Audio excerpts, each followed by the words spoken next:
American ഫോക്കസിലേക്ക് സ്വാഗതം. 2016 November 8 അമേരിക്കയിൽ നടക്കുന്ന വളരെ വാശിയേറിയ പ്രസിഡന്റ് തെരഞ്ഞെടുപ്പിന്റെ ചൂടേറിയ രംഗം അമേരിക്കൻ മലയാളികളുടെ ഇടയിലും കടന്നു വന്നിരിക്കുകയാണ്. ഈ രംഗത്തിന് സാക്ഷിയാകുന്ന ഇതിന് മുമ്പ് ഒരിക്കലും കാണാത്ത വിധത്തിൽ വളരെ വാശിയേറിയ ഒരു തെരഞ്ഞെടുപ്പ് രംഗം അമേരിക്കയിൽ ആകമാനം നടന്നുകൊണ്ടിരിക്കുകയാണ്. 3 ഡിബേറ്റുകൾ അമേരിക്കയിൽ ഇലക്ഷനുമായി ബന്ധപ്പെട്ട് നടന്നു. ഈ ഡിബേറ്റിൽ ഹില്ലരി ക്ലിന്റൺ പക്ഷത്തുള്ള ഡെമോക്രാറ്റിക് കക്ഷിയും ട്രംപ് നേതൃത്വം കൊടുക്കുന്ന റിപ്പബ്ലിക്കൻ പാർട്ടിയും തമ്മിലുള്ള കടുത്ത മത്സരങ്ങൾ ഡിബേറ്റിൽ പ്രകടമായി കണ്ടു. മുമ്പൊരിക്കലും കാണാത്ത വിധത്തിലുള്ള വാശിയേറിയ ഡിബേറ്റായിരുന്നു നടന്നത്. ആ ഡിബേറ്റിൽ അമേരിക്കയുടെ ഇലക്ഷന്റെ ചരിത്രത്തിൽ ഇന്ന് വരെ കാണാത്ത വിധത്തിലുള്ള പരസ്പരമുള്ള ആരോപണങ്ങളും പ്രത്യാരോപണങ്ങളും കൊണ്ട് ഡിബേറ്റുകൾ വളരെ സമ്പന്നമായിരുന്നു. എന്നാൽ 3 ഡിബേറ്റിലും അതിശയകരമായി ഹില്ലരി ക്ലിന്റന് നേരിയ മുൻതൂക്കം ലഭിച്ചു. ഈ മുൻതൂക്കം എന്നാൽ ഇലക്ഷനോട് അടുത്തപ്പോൾ അവർക്ക് നിലനിർത്താൻ പറ്റാത്തൊരു സാഹചര്യം അമേരിക്കൻ മീഡിയ രംഗം കണ്ടിരിക്കുകയാണ്, പൊതുജന മനസ്സിലാക്കിയിരിക്കുകയാണ്. ഈ സമയത്ത് ഇലക്ഷനോട് അടുക്കാറായപ്പോണ്ടായ ഇമെയിലിന്റെ കാര്യത്തിലുള്ള FBI-യുടെ പുതിയ നിലപാടുകൾ ഇലക്ഷനെ എങ്ങനെ പക്ഷേ ഇപ്പോൾ അമേരിക്കയിലെ ഉടനീളമുള്ള ചർച്ചയിൽ ഒന്ന്. ഏതായാലും നമ്മൾക്ക് ഇവിടെ എത്തിയിരിക്കുന്ന ഡെമോക്രാറ്റിക് കക്ഷിയുടെ നേതാക്കളും റിപ്പബ്ലിക്കൻ കക്ഷിയുടെ നേതാക്കളുമുണ്ട്. ഇവരെ നമ്മൾക്ക് ഈ പരിപാടിയിലേക്ക് ക്ഷണിക്കാം. ആദ്യമായി ഇതിൻ്റെ ഈ ഡിബേറ്റിന്റെ 1ാം ഭാഗത്തില് റിപ്പബ്ലിക്കൻ പാർട്ടിക്ക് വേണ്ടി തോമസ് കോശി, അദ്ദേഹം ഒരു ഇന്ത്യൻ അമേരിക്കൻ റിപ്പബ്ലിക് കമ്മിറ്റിയുടെ ചെയർമാനാണ്.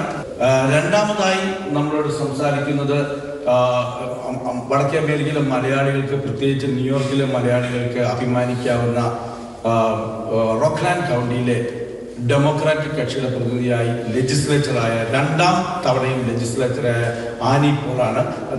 ഈ തെരഞ്ഞെടുപ്പിൽ റിപ്പബ്ലിക്കൻ പാർട്ടി സ്ഥാനാർത്ഥിയായ ട്രംപ് ജയിക്കുമോ? ഇതിനു മുമ്പായിട്ട് നമ്മൾ ആൻസർ ചെയ്യേണ്ടത് ഈ ഇലക്ഷൻ എന്തുകൊണ്ടാണ് കഴിഞ്ഞ കാലങ്ങളിലുള്ള അമേരിക്കയുടെ പ്രസിഡൻഷ്യൽ ഇലക്ഷനിൽ നിന്നും വ്യത്യസ്തം? അതിന് എന്താണ് കാരണം?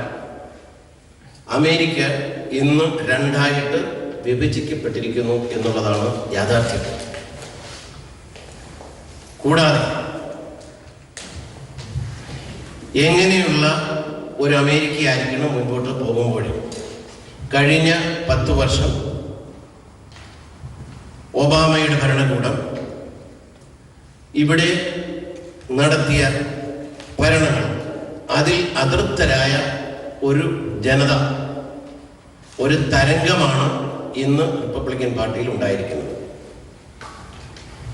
ഇന്നുവരെ ഉണ്ടാകാത്ത രീതിയിൽ ട്രംപ് ചരിത്രത്തിൽ, അമേരിക്കയുടെ ചരിത്രത്തിൽ, റിപ്പബ്ലിക്കന്റെ ചരിത്രത്തിൽ ഇന്ന് വരെ ഇത്രയും കൂടുതൽ പ്രൈമറി വോട്ട് നേടി 17 എതിരാളികളെ, രാഷ്ട്രീയ നേതാക്കന്മാരെ പരാജയപ്പെടുത്തിക്കൊണ്ട് അദ്ദേഹം മുന്നോട്ട് വന്നത് ഒരു മാസ് മൂവ്മെന്റ് മെസ്സേജുമായിട്ടാണ്.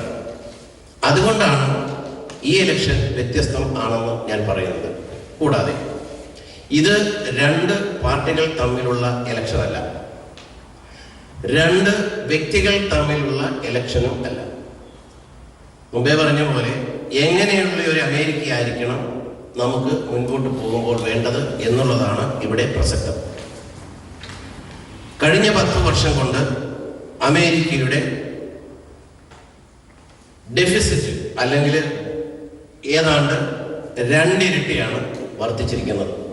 ഒബാമയുടെ ഭരണം കൊണ്ടാണ് അത് സംഭവിച്ചിരിക്കുന്നത്. ഇല്ലീഗൽ ഇമിഗ്രൻസ് ഏതാണ്ട് ഇന്നലെ വരെ ഉണ്ടാകാത്ത, കഴിഞ്ഞ കാലങ്ങളിൽ നിന്നും ഉണ്ടാകാതെ ഇരുന്ന ഒരു വലിയ ഒരു നമ്പേഴ്സ് ഇപ്പോൾ ഇൻക്രീസ് ആയിക്കൊണ്ടിരിക്കുകയാണ്. ഇല്ലീഗൽ ഇമിഗ്രൻസ് അവർക്ക് ഈ രാജ്യത്തിനുണ്ടാകുന്ന, ഇവിടെ ടാക്സ് പേയേഴ്സിനുണ്ടാകുന്ന ബാധ്യതകൾ എന്താണ് ഇവരിൽ നിന്നുള്ളതും വളരെ പ്രസക്തമാണ്. അതുകൊണ്ടാണ് ട്രംപ് ആദ്യം പറഞ്ഞത് മെക്സിക്കോ ബോർഡറിൽ ഒരു വോള് ആവശ്യമാണ്.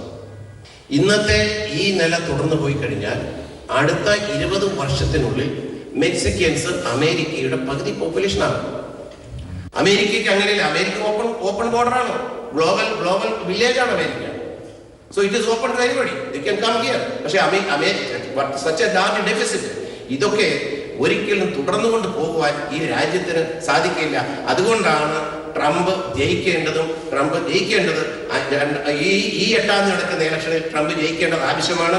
ഇന്ത്യൻ ജനതയുടെ ആവശ്യമാണ്, അമേരിക്കൻ ജനതയുടെ ആവശ്യമാണ്. ട്രംപ് ജയിച്ചിരിക്കും. ഹിലരി ക്ലിന്റൺ നല്ലൊരു എക്സ്പീരിയൻസ് ഉള്ള ഫോർമർ സെക്രട്ടറിയായും സെക്രട്ടറി ഓഫ് സ്റ്റേറ്റ് എന്ന നിലയിലും US സെനറ്റർ എന്ന നിലയിലും ഫസ്റ്റ് ലേഡി എന്ന നിലയിലും നല്ല രാഷ്ട്രീയ ജ്ഞാനവും ഭരണപാഠവുമുള്ള ഒരു സ്ഥാനാർത്ഥിയാണ് ഡെമോക്രാറ്റിക് കാൻഡിഡേറ്റ് ഹിലരി ക്ലിന്റൺ. അതേസമയത്ത് റിപ്പബ്ലിക്കൻ കാൻഡിഡേറ്റിന് എന്ത് എക്സ്പീരിയൻസ് ആണുള്ളത്? അദ്ദേഹത്തിൻ്റെ സംസാരവിശേഷം ഈ പറഞ്ഞ പോലെ കുട്ടികൾക്ക് കേൾക്കാൻ പറ്റുമോ? ഒരു പൊതുവായിട്ട് ഫാമിലിയായിട്ട് അറ്റൻഡ് ചെയ്യാൻ പറ്റുന്ന ഡിബേറ്റ് ആണോ? മറ്റുള്ളവരെ താത്തി കുറ്റം പറഞ്ഞ് അല്ലെങ്കിൽ അവരുടെ പേരുകൾ വിളിച്ച് അങ്ങനെയാണോ നമ്മൾ റിപ്പബ്ലിക്കിൽ ഇത് ചെയ്യുന്നത്? അങ്ങനെ ഒരു ഡീസൻസിയുള്ള അല്ലെങ്കിൽ സംസാരത്തിൽ ഒരു അല്പം മാന്യത കാണിക്കുന്ന ഒരാൾ വേണ്ടി നമ്മുടെ ഈ രാജ്യത്തിൻ്റെ ഒരു പ്രസിഡന്റായി തിരഞ്ഞെടുക്കാൻ. പ്രസിഡന്റായാൽ അവർ ചെയ്യാൻ പോകുന്ന കാര്യങ്ങളെ പറ്റി നല്ല ഓർഗനൈസ്ഡ് ആയിട്ട് നല്ല ഗോൾസ് ആൻഡ് വിഷൻ പ്ലാൻ ചെയ്തിട്ടുണ്ട്. അതിൽ കുറേ കാര്യങ്ങളാണ് മിഡിൽ ക്ലാസ്സിനും താണവർക്കും നികുതി ഇളവാക്കുക. അതേസമയത്ത് റിപ്പബ്ലിക്കൻസ് പറയുന്നത് അവർക്കല്ല, കൂടുതൽ ബിസിനസ് ചെയ്യുന്നവർക്കും അതുപോലെ കോർപ്പറേറ്റ് ബിസിനസ്സുകാർക്കാണ് ഇളവ് കൊടുക്കേണ്ടത്. സാധാരണക്കാർക്കല്ലേ നമ്മൾ കൂടുതൽ ഇളവ് കൊടുക്കേണ്ടത്. മിനിമം വേജ് ഉയർത്തുക. ഹിലരി ക്ലിന്റൺ പറയുന്ന മിനിമം വേജ് ഉയർത്തേണ്ടത് പ്രത്യേകം അത്യാവശ്യമാണ്. നമ്മുടെ പാവങ്ങൾക്ക് $9 അല്ലെങ്കിൽ $8 കൊണ്ട് അവരെങ്ങനെ ജീവിക്കും? ഒബാമ കെയർ കൊണ്ട് വളരെയധികം ഗുണങ്ങൾ ഉണ്ടായിട്ടുണ്ട്. കുട്ടികൾക്ക് 23 തൊട്ട് 26 വരെയുള്ള കുട്ടികൾക്ക് അവരുടെ യാതൊരു ഇൻഷുറൻസും ഇല്ലായിരുന്നു. എത്രമാത്രം കുട്ടികൾ ഇൻഷുറൻസ് കവറേജ് ഇല്ലാത്തതുകൊണ്ട് എത്ര പിള്ളേരാണ് അവരുടെ ലൈഫിൽ ഒത്തിരി സീരിയസ് കണ്ടീഷനിലേക്ക് പോയത്. ഈ കണ്ടീഷൻ വന്നതോടുകൂടി, അതായത് മെഡിക്കൽ കവറേജ് പേരൻസിന്റെ കവറേജ് ഇൻക്ലൂഡ് ചെയ്യാം എന്നറിഞ്ഞപ്പോൾ ഒത്തിരി കുട്ടികളുടെ ലൈഫ് സേവിങ് സിറ്റുവേഷൻ പല പ്രാവശ്യം എനിക്ക് തന്നെ അനുഭവമുണ്ട്. ഞാനൊരു paediatrician practitioner. I have met many situations. President is the commander-in-chief, a role model for children and America's top ambassador to the world. അഭിപ്രായങ്ങൾ സമയമനുസരിച്ച് തരം പോലെ മാറ്റുകയും പല ബിസിനസ്സിലും നികുതി വെട്ടിക്കുകയും ബാങ്ക്രപ്സി ഡിക്ലെയർ ചെയ്തിട്ടുള്ള റിപ്പബ്ലിക്കൻ കാൻഡിഡേറ്റ് ജനങ്ങളോട്, രാഷ്ട്രങ്ങളോട് എന്ത് നീതിയാണ് പുലർത്തുന്നത്? അദ്ദേഹം ഒരു രാജ്യത്തിന് ലോകത്തിന് മാതൃകയായിരിക്കുന്നത് എങ്ങനെയാണ്? സാധാരണക്കാരെ ജനങ്ങളെ മനസ്സിലാക്കുകയും അവരുടെ താല്പര്യങ്ങൾ സംരക്ഷിക്കാനും തീരുമാനങ്ങൾ എടുക്കാനും കഴിവുള്ള ഒരു രാഷ്ട്രീയ നേതാവിനെയാണ് നമുക്ക് വേണ്ടത്. ആ നേതാവിനെ നമ്മുടെ ഹിലരി ക്ലിന്റണിൽ ഞാൻ കാണുന്നു.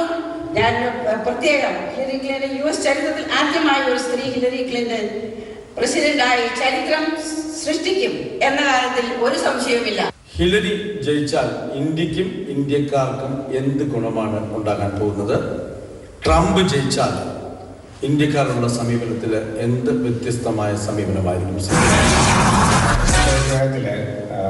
ഹിലരി ക്ലിന്റൺ ഫസ്റ്റ് ലേഡി ആയിരുന്നപ്പോൾ ഇന്ത്യയുമായിട്ട് നല്ല ബന്ധമായിരുന്നു. അപ്പോൾ അത് മുന്നോട്ട് കണ്ടിന്യൂ ചെയ്യും. പിന്നെ ഹിലരി ക്ലിന്റൻ്റെ പല കാര്യങ്ങളും നമ്മൾ പറഞ്ഞപ്പോൾ I think she is the most qualified candidate that ever stood for this presidency. അപ്പോൾ അതുകൊണ്ട് എക്സ്പീരിയൻസ് എന്ന് പറയുന്നത് വലിയൊരു കാര്യമാണ്. ഇന്ത്യയുമായിട്ട് നല്ല അടുത്ത ബന്ധം ഉണ്ടായിരുന്ന ക്ലിന്റൻ്റെ സമയത്ത്. അപ്പോൾ അത് മുന്നോട്ട് കണ്ടിന്യൂ ചെയ്യും.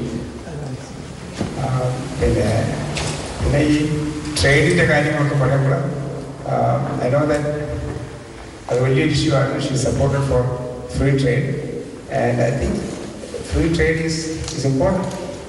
എവൻച്വലി അതിൻ്റെ അകത്ത് കുറേ ട്യൂൺ ചെയ്ത് കുറച്ച് ചേഞ്ചസ് ഒക്കെ വരുത്തും. പക്ഷേ അത് വളരെ ഇമ്പോർട്ടൻ്റ് ആയിട്ടുള്ള കാര്യമാണ്. ഈ 2-3 കാര്യങ്ങളാണ് ഞാൻ നിങ്ങളുടെ മുമ്പിൽ വെക്കുന്നത്. Experience and her cordial relationship with India and she will make some changes with the trade policy. അതുകൊണ്ട് ഇന്ത്യക്ക് വളരെ പ്രയോജനപ്പെടും. 50 വർഷം മുമ്പ് PL480 എന്ന് പറഞ്ഞൊരു സിസ്റ്റം ഉണ്ടായിരുന്നു. അതായത് ഫുഡ് ഫോർ പീസ്. ലോകരാജ്യങ്ങളിൽ ഏറ്റവും കൂടുതൽ സഹായം കൊടുത്തുകൊണ്ടിരുന്നത് ഫുഡ് ഫോർ പീസ് എന്നുള്ള ആ പോളിസി അനുസരിച്ചാണ്. അത് ക്ലിന്റൺ അഡ്മിനിസ്ട്രേഷൻ വന്നതിന് ശേഷം നിർത്തലാക്കി. US എയ്ഡ് എന്ന് പറഞ്ഞ് ക്ലിന്റൺ അധികാരത്തിൽ വന്നതിന് ശേഷം ആരെങ്കിലും US എയ്ഡിനെ പറ്റി കേട്ടിട്ടുണ്ടോ? അത് ശോഷിച്ച് ക്ലിന്റൺ ഫൗണ്ടേഷനായി മാറി. അതായത് ബില്യൺസ് ഓഫ് ഡോളേഴ്സ് ക്ലിന്റൺ ഫൗണ്ടേഷനെ പറ്റി അമേരിക്കയിൽ, ലോകത്തില് ഹിലാരി ക്ലിന്റൺ ഇല്ലെങ്കിൽ അമേരിക്ക ഇല്ലെന്നുള്ള ഒരു സിസ്റ്റം വരുത്തി വെച്ചു. തീരവനിത വാസ്തവത്തില് നമ്മളുടെ പണം, പിന്നെ ലോകത്തിലുള്ള മുസ്ലിങ്ങളുടെ എല്ലാം സമ്പന്നന്മാരുടെ പണം പിടിച്ചെടുത്ത്, അതായത് സമ്പന്നരുടെ മൂടുപടം അണിഞ്ഞ ആധുനിക ക്ലിയോപാട്ര എന്ന് എനിക്ക് പറയാൻ പറ്റും. അപ്പൊ ആ ക്ലിയോപാട്രയുടെ മൂടുപടം ഇപ്പം പിന്നെ വന്നു കഴിഞ്ഞാൽ ഇമിഗ്രേഷൻ ഇന്ന് 42 മില്യൺ ആൾക്കാര് ഇലീഗൽ അലയൻസ് അമേരിക്കയിൽ താമസിക്കുന്നുണ്ട്. അവരാണ് ഈ രാജ്യത്ത് കഷ്ടപ്പെട്ട് ജോലി ചെയ്ത് ഇവരെ ഇലീഗലായിട്ടാണ് താമസിക്കുന്നത്. എന്നാൽ ക്ലിന്റൺ വന്നു കഴിഞ്ഞാൽ ഷീസെ 3 വർഷം മുതൽ 10 വർഷം ഇവിടെ താമസിച്ച ആളുകളെ അവരെ ഇമിഗ്രേഷൻ കൊടുത്ത് ഇവിടെ താമസിപ്പിക്കുക, ഫാമിലിയെ സെപ്പറേറ്റ് ചെയ്യരുത്. This country is an immigrant country. അതാണ് സ്റ്റാച്യു ഓഫ് ലിബർട്ടി അവിടെ പണ്ട് വെച്ചേക്കുന്നത്. It's accept all nation irrespective of caste or creed. That is what the Clinton is going to do. She is a qualified person. She has the integrity. She has the credibility. She has the political experience. She is one of the top person. She can do for this country, for India, and for all other third world country. She will never close the immigration. ഭൂരിപക്ഷം അറിയാം 9/11 വിപത്ത് America കുവൈറ്റിനെ support ചെയ്തതിൻ്റെ ഭവിഷ്യത്താണ് പിന്നീടുള്ള എല്ലാ പ്രത്യാഘാതങ്ങളും ഈ രാജ്യം face ചെയ്തിട്ടുണ്ട്. അതിലുപരി എനിക്കൊരു കാര്യം കൂടെ പറയുവാനുണ്ട്. നമ്മുടെ ജനറേഷൻ, വരുന്ന ജനറേഷൻ ഏറ്റവും പ്രാധാന്യമായിട്ടുള്ളത് സേഫ്റ്റിയാണ്.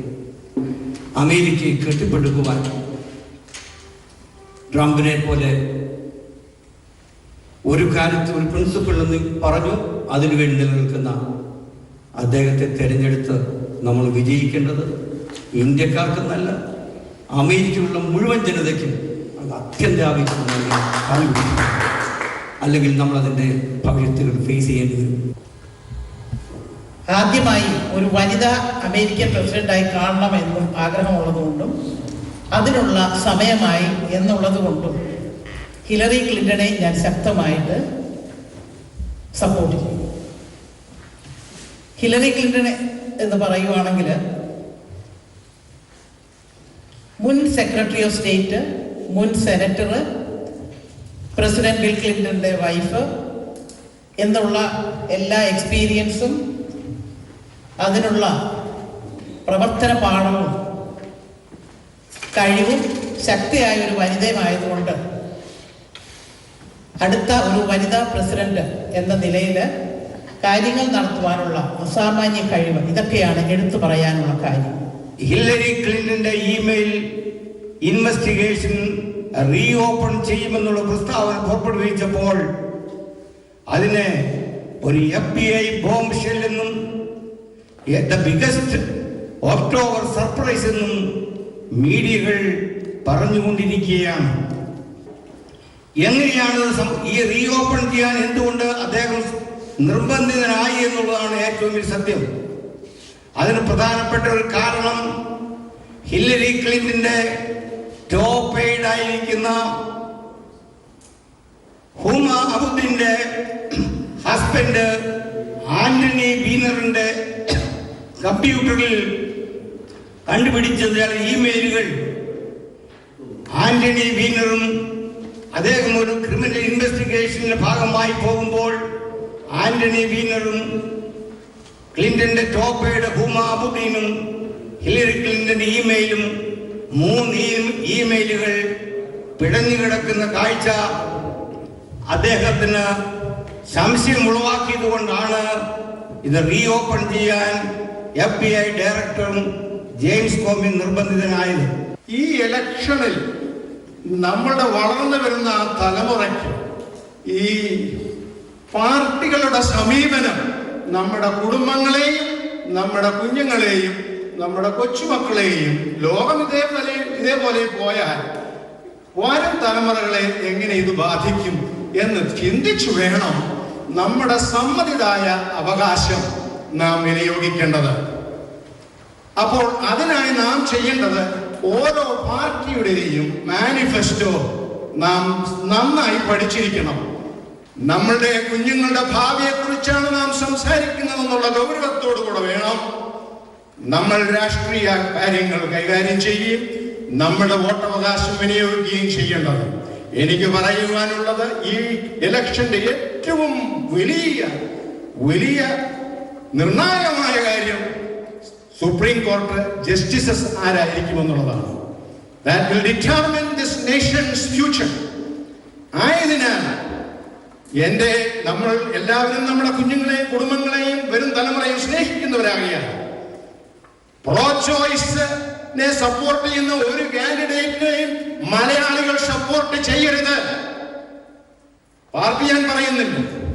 അതുപോലെ തന്നെ സെയിം സെക്സ് മാരേജിനെ എൻകറേജ് ചെയ്യുകയും അതിൽ നിന്നും മില്യൺസ് ഡോളേഴ്സ് പിരിച്ചെടുത്ത് പാർട്ടിയുടെ അങ്ങനെയുള്ള പാർട്ടികളുടെ പിന്തുണയോടുകൂടെ മത്സരിക്കുന്നവരെ മലയാളികൾ, മനസാക്ഷിയുള്ള മലയാളികൾ പിന്തുണയ്ക്കരുതെന്ന് ഞാൻ നിങ്ങളോട് അപേക്ഷിക്കുകയാണ്. ഇത് നമ്മുടെ കുഞ്ഞുങ്ങളുടെ ഭാവിയുടെ കാര്യം വെച്ചുകൊണ്ടാണ് ഞാൻ സംസാരിക്കുന്നത്. അമേരിക്കയുടെ ഫോറിൻ പോളിസി നോക്കിയാൽ, പ്രത്യേകിച്ച് മിഡിൽ ഈസ്റ്റ് ഫോറിൻ പോളിസി നോക്കിയാൽ വളരെ ഡിസപ്പോയിന്റിംഗ് ആണ്. എന്തുകൊണ്ടാണ് അമേരിക്ക ആൽ-ഖൈദയുടെ ഓഫ് ഷൂട്ടായിട്ടുള്ള ആൽ-നുസ്രയെ, സിറിയൻ ഫ്രീ ആർമിയൊക്കെ സപ്പോർട്ട് ചെയ്യുന്നതെന്ന് നമ്മൾ ചിന്തിച്ചിട്ടുണ്ടോ? അവരെ എന്തിന് ടോപ്പിൾ ചെയ്തിട്ട് ഇസ്ലാമിക് ഫണ്ടമെന്റലിസ്റ്റിനെ അധികാരത്തിലേക്ക് കൊണ്ടുവരാനായിട്ട് ഈ അഡ്മിനിസ്ട്രേഷൻ ശ്രമിക്കുന്നു എന്ന് നമ്മൾ ചിന്തിച്ചിട്ടുണ്ടോ? കഴിഞ്ഞ ദിവസം മോസമിൽ കൂടെ ഇറാഖി ആർമി പോയപ്പോൾ കണ്ടതെല്ലാം 2000 വർഷം പഴക്കമുള്ള ആ പള്ളികളൊക്കെ നശിപ്പിച്ചിരിക്കുന്നതാണ്. ആർട്ടിഫാക്ട്സ്, ഹിസ്റ്ററി മുഴുവൻ നശിപ്പിച്ചിരിക്കുന്നതാണ്. ഇതാരാണ് ഡിസൈഡ് ചെയ്യുന്നത്? അമേരിക്ക, വാഷിങ്ടണിലെ ആ പൊളിറ്റിക്കൽ എസ്റ്റാബ്ലിഷ്മെന്റ് അവരെന്താണ് ചിന്തിക്കുന്നത്? അതിനെപ്പറ്റി നമ്മൾ ചിന്തിച്ചിട്ടുണ്ടോ? അവരുടെ ഇൻട്രസ്റ്റ് എന്താണ്? മിഡിൽ ഈസ്റ്റ് മുഴുവൻ ഈ പ്രശ്നം ഉണ്ടാക്കിയിട്ട് മില്യൺസ് ഓഫ് റെഫ്യൂജീസിനെ യൂറോപ്പിലേക്ക് കൊണ്ടുപോയി യൂറോപ്പ് ഡീസ്റ്റെബിലൈസ് ചെയ്ത്.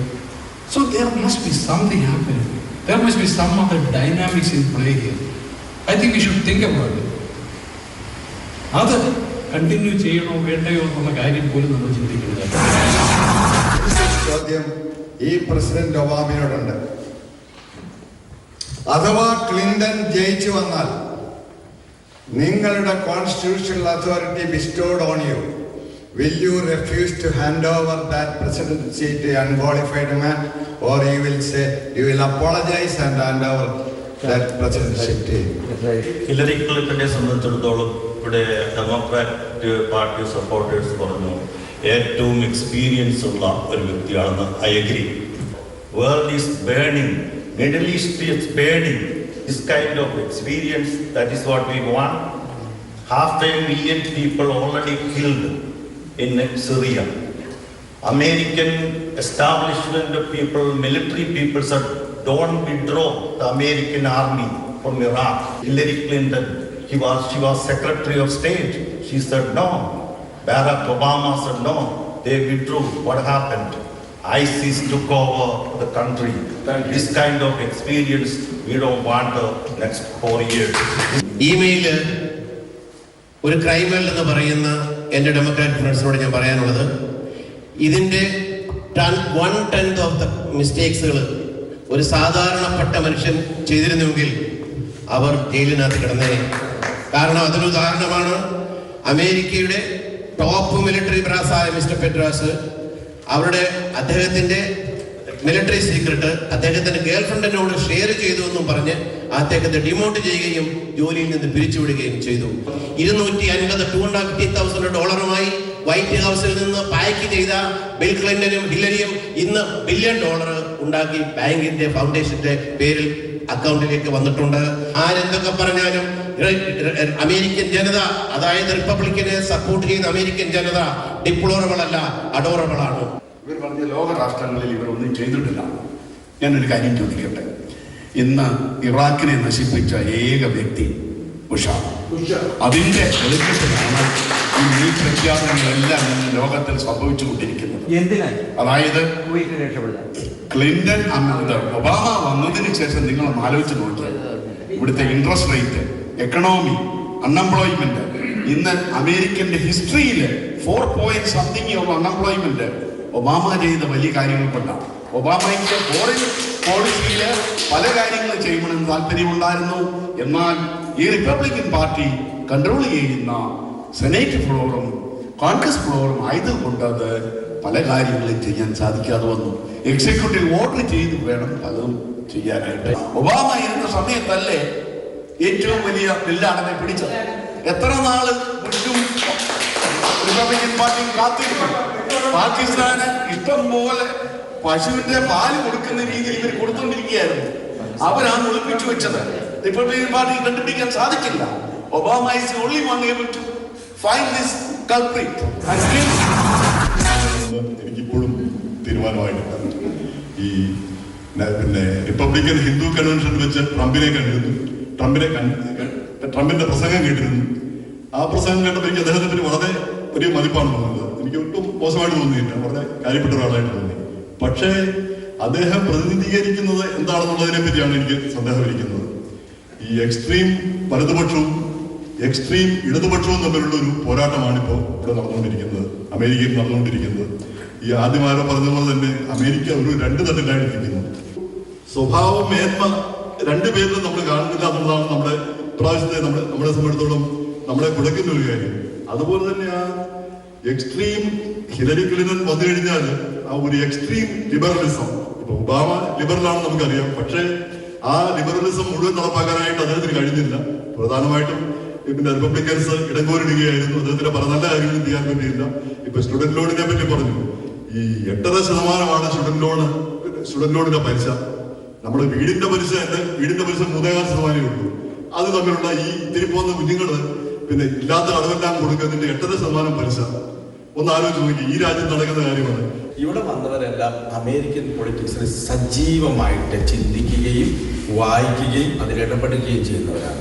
ഇങ്ങനെ ഇവരെയൊക്കെ കിട്ടിയ ഈ സംവാദം കൈരളി ടിവിക്കും മലയാളി സിവിക് ഫോറത്തിനും അഭിമാനത്തിന്റെ നിമിഷങ്ങളാണ്. ആരായിരിക്കും അമേരിക്കയിലെ പ്രസിഡന്റ് എന്നുള്ള കാര്യത്തിൽ വളരെ ഉറച്ച തീരുമാനം എടുക്കേണ്ട സമയമാണ്. പുതിയ തലമുറയെ അമേരിക്ക എങ്ങനെ കാണുന്നു എന്നുള്ളത് കൂടി ഞങ്ങൾ വിലയിരുത്തുകയാണ്. അമിതമായ പണം മരുന്നിനൊക്കെ കൊടുക്കേണ്ടി വരുന്ന ഒരു സാഹചര്യം പുനഃപരിശോധിക്കാനായിട്ട് വരുന്ന പ്രസിഡന്റ് തയ്യാറാകുമെങ്കിൽ അത് അമേരിക്കയിലെ ജനങ്ങൾക്ക് ഒത്തിരി ഗുണം ചെയ്യുമെന്നുള്ള കാര്യത്തിന് യാതൊരു സംശയവുമില്ല. വളരെ ശ്രേഷ്ഠമായ ഈ ചർച്ചയിൽ എത്തിയിട്ടുള്ള എല്ലാ പ്രമുഖരായ റിപ്പബ്ലിക്കൻ പാർട്ടി നേതാക്കളോടും ഡെമോക്രാറ്റിക് പാർട്ടി നേതാക്കളോടുമുള്ള നന്ദി അറിയിച്ചുകൊണ്ട് ഈ അമേരിക്കൻ 2016 ഇലക്ഷൻ സംവാദം ഇവിടെ അവസാനിക്കുക.